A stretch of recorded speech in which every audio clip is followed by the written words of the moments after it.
Well, exactly. I mean, one of the hard money lenders who I've talked to, he was talking about the fact that they're tightening up their standards, and this is lending to investors who are buying at foreclosure prices.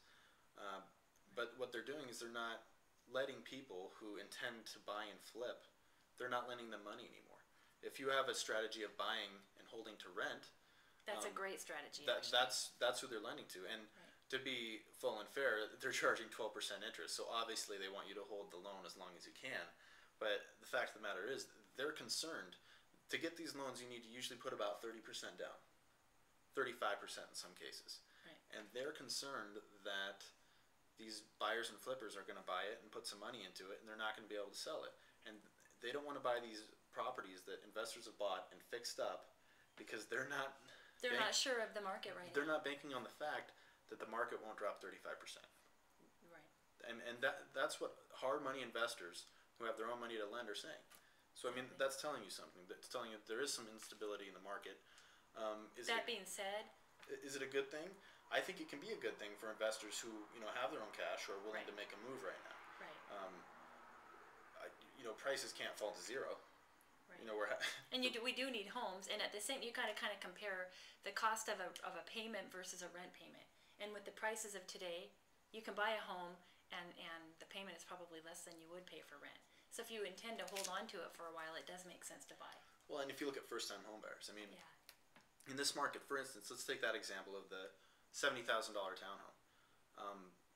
If say you want to live there, and whether you're going to buy it or you're going to rent it, right? So 3.5% down on 70,000. You're looking at what, $2,600 down. I mean, in my opinion, that's the first and last month's rent. Yeah. With security deposit. Yeah. So, and then I mean, with your payment's going to be less. With the incentives that they're doing right now. Right. Fannie Mae and Freddie Mac are paying up to 3.5% of the buyer's closing cost through the end of the year. So that's on some selected on homes. Fannie Mae and Freddie Mac owned homes. Right. Yeah, exactly. Qualified homes. So that's what I'm saying. If you're going to rent the same place, you're going to pay probably that much or near that much for a security deposit, first and last month's rent, and then your monthly payment is going to be what? Rent, you're probably looking at $900 a month on those. I think that's about what they're renting for. If you're looking at to buy, interest rates are at 4.5%. Should be less than that, depending. I mean, you're looking at probably $600, $600 to $750 a month. Right. So in many situations, I mean, there's so many bargains out there right now that it's an excellent time to buy, but we're just trying to encourage people to buy smart. Exactly. And say look at it from another perspective. Say you're an investor that has $70,000 to invest, and you pay cash for it. Now each month you can make. We said they'd rent for about $900 a month. $900 a month minus your expenses, you could probably net around $550 a month. Using rough numbers, these are just estimations, but $550 a month. Where else can you get that kind of return? Right, for your money and right have now? tax write-offs from it as well. Well, depreciation on a rental. Exactly, it's a huge incentive. So.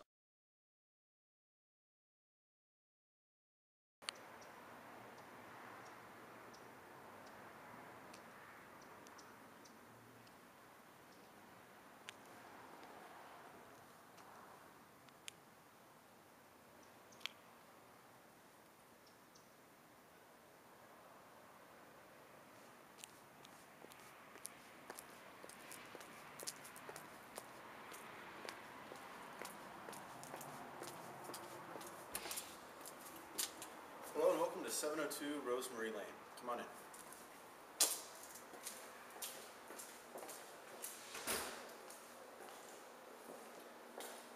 Here we have a big open downstairs floor plan with a lot of light, as you can see. Living room, kitchen, garage.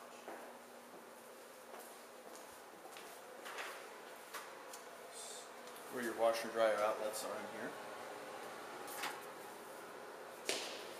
Two-car garage with a little extra space. Now into the backyard.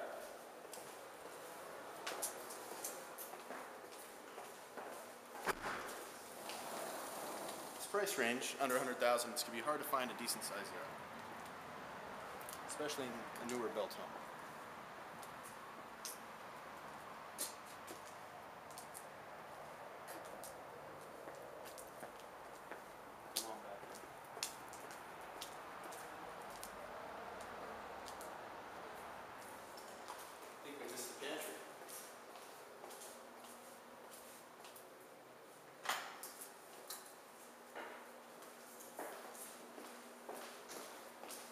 upstairs, check out the half bath downstairs.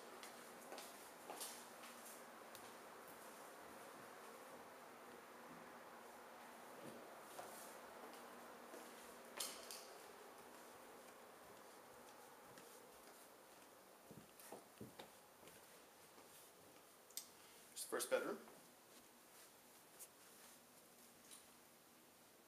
Good size, walk-in closet.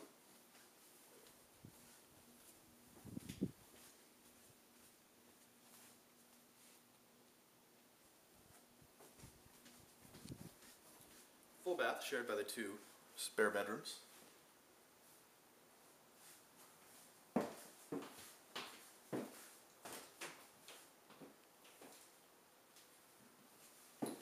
Second spare bedroom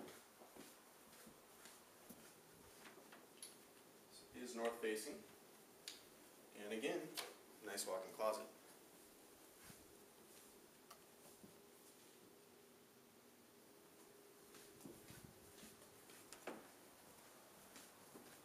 And the large master suite.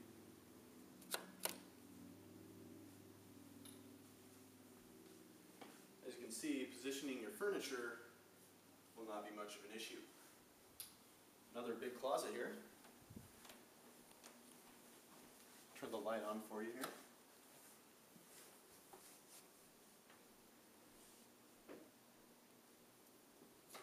Surprise, that's not the only one. His and hers closets. No shortage of closets in this home.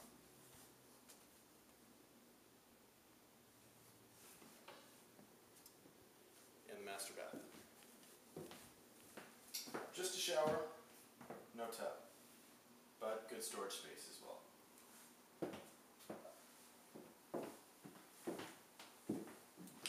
So that's about all we got to show you today. If you have any questions on this home or any other homes in the area, if you're looking in the price range under $100,000, I think this is a very good deal. But we also have a lot of other good deals, so feel free to use the Contact Us link, and we look forward to talking to you soon. Welcome back to the Arizona Real Estate Minute, and today we're going to be going on a random segment, and Ricky's going to tell us about his recent trip to Mendoza.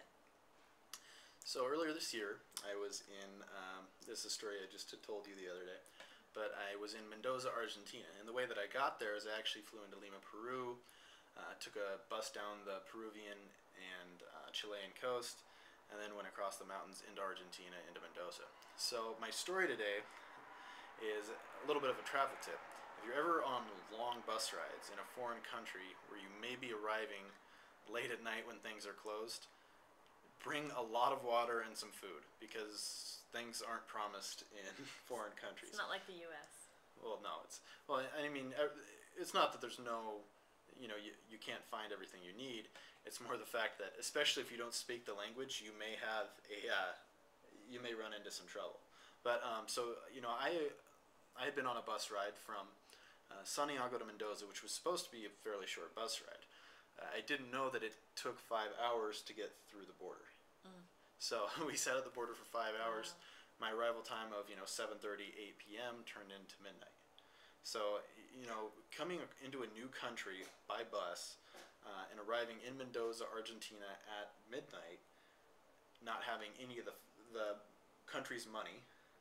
Not really speaking the language. Not speaking the language. I mean, elementary Spanish at the time. And, not having any water or food and 2 big backpacks on your back, it can be kind of a scary thing. I remember walking out of the bus station and looking around, and, I was just looking for a store with some water, and everywhere I went up to, everything was closed. I mean, it's kind of a city kind of in the middle of wine country. It's not a huge city. So, I was walking around, and I maybe walked for a mile, and I didn't see anything, and it's the middle of summer there. Weren't your feet really swollen from the trip? Yeah, I mean, that's the other thing. With long bus trips, your feet will swell up, and your ankles will look like softballs, so, yeah, it wasn't fun. So, one of the things that I'm trying to, tell you here is that, it's very important to first have your currency exchange. Maybe do that at the border.